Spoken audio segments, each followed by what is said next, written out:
Hey, my name is Kayla. I am actually a second semester graduate student in nursing school, and I wanted to make this video because with everything that's happening in the world, or not even in the world, in the U.S., and what's happening with the Department of Education and the impending threats on the Department of Education, I kind of wanted to give you guys my perspective and the perspective of somebody who lives entirely off of a loan from the Department of Education, and kind of what that could mean for the future of a lot of students in the U.S. I have a bachelor's in psychology from Vanderbilt University, and I got this off of a complete Pell Grant from FAFSA, so I didn't pay pretty much anything at all to go to Vanderbilt. At the time of me applying and committing to the university, my mom had just gotten laid off, and this was right before COVID, so it took her honestly a while to even... Hi, this is my dog. Hi, Stinky. It took her a while to even find a new job, so for the majority of my college, I had the whole thing covered by the federal government and the Department of Education. So that made me going to graduate school, that made it kind of a given because I didn't have a lot of loans from undergrad, which, not a lot of people can say. Excuse me. Not a lot of people can say. So it's a privilege in of itself for me to be able to go to graduate school with very little loans from undergrad. But that did not make the graduate school any cheaper. I currently attend an Ivy League nursing program, and the cost per semester is around total, with housing and all that, around $50K.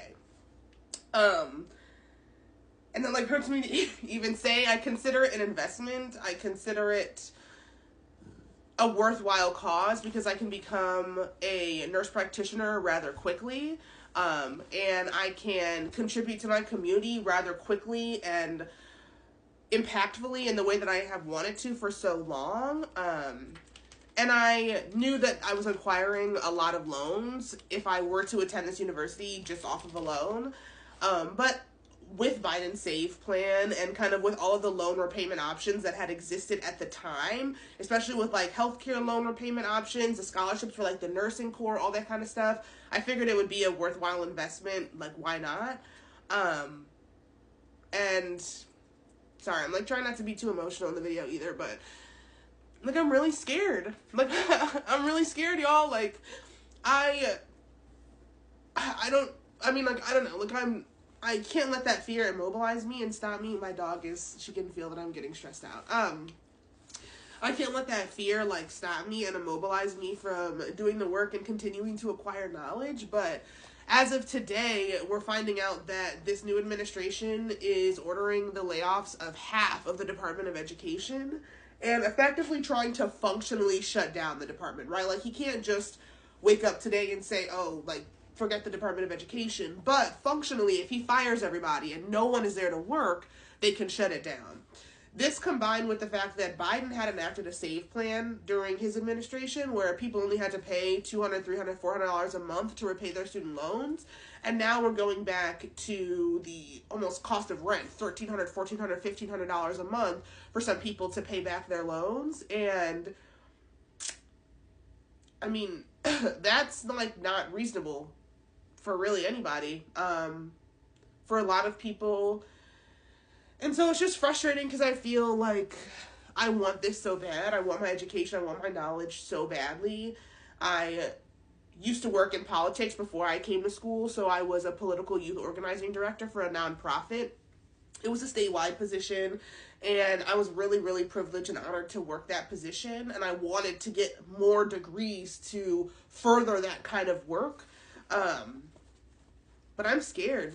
I'm 2 semesters in, and I don't even know if it's smart to take out 2 more semesters of loans, or, I don't know what to do. And I go to such a wealthy institution. I didn't realize that so many of my classmates were so wealthy, and so many people are going to this institution saying that they don't even pay their tuition, their family pays their tuition, and, I just don't have that kind of background. That's not the kind of background that I'm from.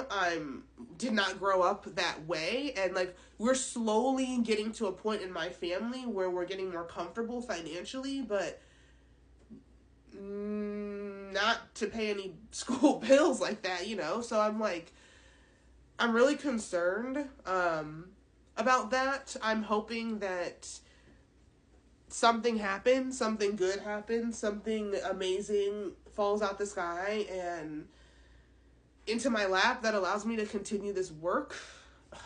And like continue like giving back to the community in this way. Like, I know probably silly that I'm crying, but like I love working with the community so much. And I love being able to like get this kind of knowledge that is so hard to acquire, you know, like listen to how much I have to take out in loans.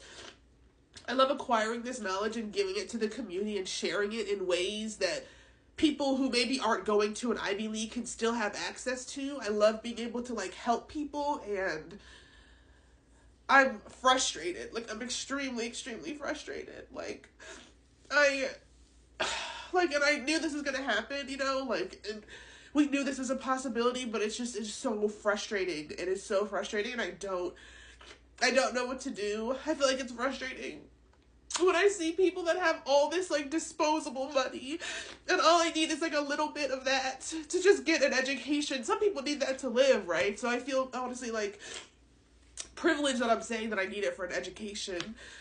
But even still, I feel like I see that kind of stuff, and I can't help but wish I, like, had that too, so that I can use it and, like, use it for something really good. Feels like I worked my whole life for this. And I'm really scared. I'm really, really scared. If you're watching this, and obviously I just cut the video because I had to go blow my nose.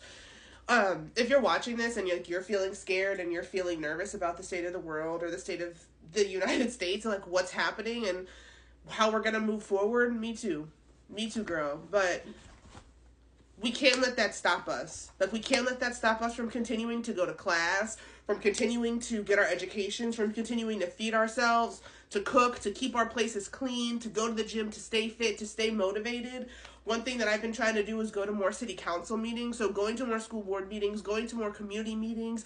If you can't get federal, get local, and figure out how we can find support there and find community there, because if there's a will, there's a way, and I feel that so deeply. And I know that that is the truth. If you feel it and you know that you can make it happen, there is a way, some way. It won't be easy, and we're going to have to get creative, but I know that we can figure it out, and I know that this is not, you know, the end of my education or anything like that. This just might be something that I have to work through and push through, as probably millions of other students in America are going to have to do as well.